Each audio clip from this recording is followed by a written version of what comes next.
According आपके आगे पीछे अगर कोई इक्विपमेंट चल रहा है, जैसे इक्विपमेंट फलाना चल रहा है, हम उसके आगे चल रहे हैं या पीछे वो बैक हो रहा है, पीछे खड़े हैं, आपको हिट होने के चांसेस है उससे, वो भी लाइन ऑफ फायर में आता है। यहाँ तक कि आप ग्राइंडिंग कर रहे हैं, ग्राइंडिंग में भी आपकी व्हील मूवमेंट हो रही है, आगे अगर कोई बंदा हमारा बैठा हुआ है और वो व्हील टूट के उससे लग सकती है, उससे स्पार्क उसके ऊपर जा रहा है, वो भी लाइन ऑफ फायर में आता है। या कोई किसी क्रेन से आपने कोई मटेरियल उठा रखा है और उसको एरिया हमने बैरिकेड किया हुआ है, लेकिन फिर भी आप उसके नीचे से आ रहे हैं, जा रहे हैं, मूवमेंट हो रहा है, वो भी लाइन ऑफ फायर में आता है। ठीक है, लाइन ऑफ फायर का कहने का मतलब डायरेक्ट जो सामने से हिट आपको कर सके, वो सारी एक्टिविटी लाइन ऑफ फायर में आ जाती है। हमारा सबसे ज्यादा देखा गया है हमारे साइड पे कि कोई भी क्रेन या कोई भी इक्विपमेंट में अगर मेटल उठा रखा है, हमने बैरिकेशन भी किया हुआ है, लेकिन फिर भी हमारे वर्कमैन भाई, जितने हमारे मजदूर भाई हैं या हमारे इंजीनियर हैं या स्टाफ हैं, क्या होता है, नॉर्मली आते हैं, बैरिकेशन उठाते हैं, अंदर से चले जाते हैं, लेकिन उन्हें ये नहीं पता कि वो एक मशीन ही है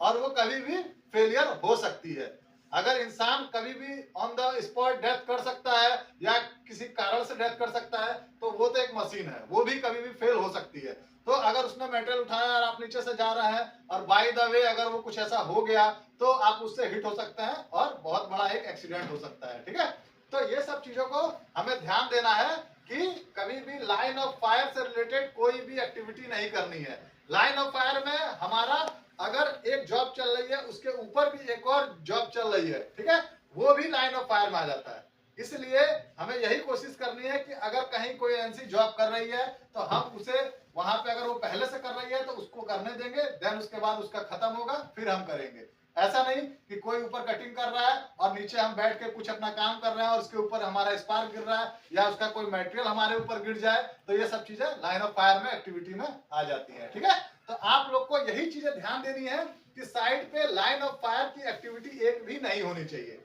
डायरेक्ट किसी को भी हिट नहीं होना चाहिए। यहां तक कि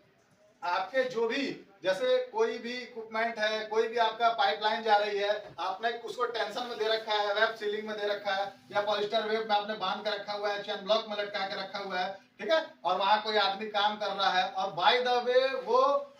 किसी कारण से फॉल्ट हो गया, अगर उसका कोई दिक्कत आ गई, टूट गई, तो वो फिर डायरेक्ट आएगा और वो उस इंसान को हिट कर सकता है।